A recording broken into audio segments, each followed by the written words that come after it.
할렐루야. 오늘 또 우리 하나님을 나의 방패라고 고백하는 우리 성도님 되시길 소망하면서 6월 4일 금요일 하루 30분 예배를 하나님께 드리겠습니다. 하나님께서 우리에게 주시는 말씀은 시편 4편 1절에서 8절까지의 말씀입니다. 함께 받도록 하겠습니다. 의로우신 내 하나님, 내가 부를 때 응답하소서. 공경에서 나를 구원하셨으니 나를 가엾게 여기시고 내 기도를 들으소서. 사람들아, 언제까지 내 영광을 더럽히며 헛된 것을 사랑하며 거짓을 구하겠느냐. 여호와께서 그분을 위해 경건한 사람들을 택하셨음을 알라. 내가 부르짖을 때 그분께서 들으실 것이라. 너희는 두려워하며 죄를 짓지 말라. 자리에 누워 조용히 생각하라. 의로운 제사를 드리고 여호와를 신뢰하라. 많은 사람들이 누가 우리에게 선한 것을 보여주겠는가 하오니 여호와여, 그 얼굴의 빛을 우리에게 비추소서. 주께서 내 마음에 기쁨을 주셨으니 곡식과 새 포도주가 풍성할 때보다 더합니다. 내가 편히 눕고 자기도 하리니 나를 안전한 곳에 살게 하시는 분은 오직 여호와뿐이십니다. 아멘. 인생을 살다 보면 누구나 공경을 만납니다. 그러나 그런 공경을 만날 때 도움을 구할 대상이 있다면 그 사람은 복이 있는 사람입니다. 여러분은 어떻습니까? 어렵고 힘들 때 도움을 구할 분이 있으십니까? 시인은 그분이 바로 하나님이라고 말씀합니다.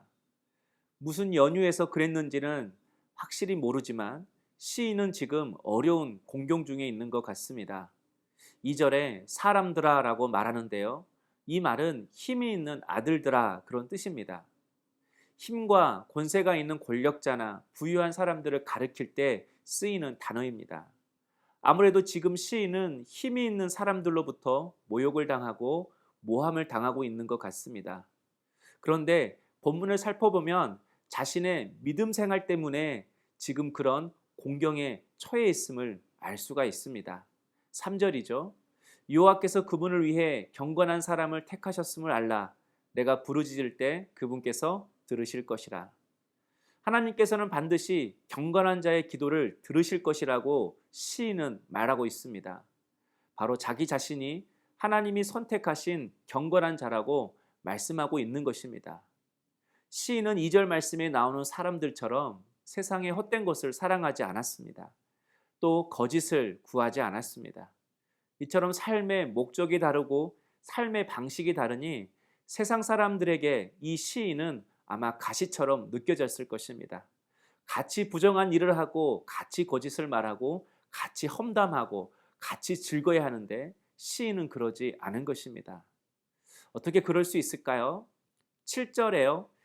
주께서 내 마음에 기쁨을 주셨으니 곡식과 새 포도주가 풍성할 때보다 더합니다. 이렇게 고백하고 있습니다. 항상 주님이 주신 그 기쁨이 시인 안에 있었다라는 것입니다. 이 말은 단지 하나님이 주신 기쁨과 은혜로 살아간다는 말이 아닙니다. 하나님의 말씀대로 사는 것이 기쁘다.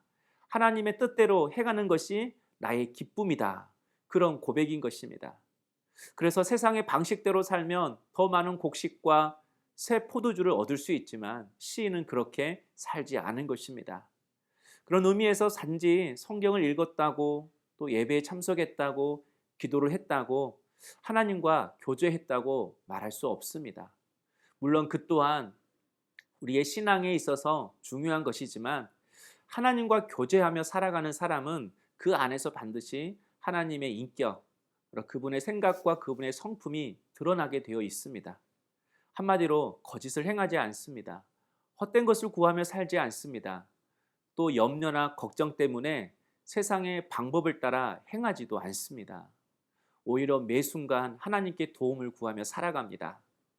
삶의 현장에서 하나님의 지혜를 구하며 살아갑니다. 무슨 일을 할 때마다 하나님의 법과 식으로 살아가는 것입니다. 사랑하는 성도 여러분, 시인은 자신을 향하여 경건한 자라고 말하고 있습니다. 어떻게 자신을 향하여 그렇게 말할 수 있는 것이죠? 경건한 자란 죄가 없는 사람을 말하는 것이 아닙니다. 죄를 짓지 않고 살아가는 사람도 아닙니다. 그저 주님을 닮고 싶은 사람입니다. 하나님의 뜻을 알고 싶고 그 뜻을 이루며 살아가는 것이 기쁨이 되기를 원하는 사람입니다. 물론 넘어지기도 합니다. 염려도 합니다. 때론 죄도 지을 수 있습니다. 그러나 하나님을 향한 마음이 너무 크기에 다시 예배 가운데로 나아가는 것입니다. 그리고 그 예배 가운데 주시는 은혜와 기쁨으로 그 하나님을 신뢰하고 다시 의지하는 것입니다. 나 한 사람이 하나님 앞에 의로운 사람, 경건한 사람이 되는 것은 정말 중요한 일입니다. 소돔과 고모라가 죄가 커서 멸망하였다기보다는 의인 10명이 없어서 멸망하였다고 성경은 말하고 있습니다. 그러므로 우리가 진정 경건한 사람이 되는 것이 바로 하나님의 심판을 막는 것이고, 내가 하나님 앞에 거룩한 사람으로 서는 것이 나 자신뿐만 아니라 우리의 가정, 우리 주변의 모든 이웃들을 보살피는 것임을 알아야 합니다. 또 무엇보다 하나님이 그렇게 살기를 우리에게 원하십니다. 우리의 삶의 목적이 거룩이고 경건이길 원하십니다.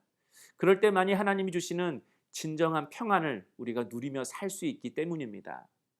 내가 편히 눕고 자기도 하리니 나를 안전한 곳에 살게 하시는 분은 오직 여호와뿐입니다. 좋은 환경이 나를 평안하게 하는 것이 아닙니다. 하나님과의 좋은 관계, 깊은 관계가 참된 평안을 주는 것입니다.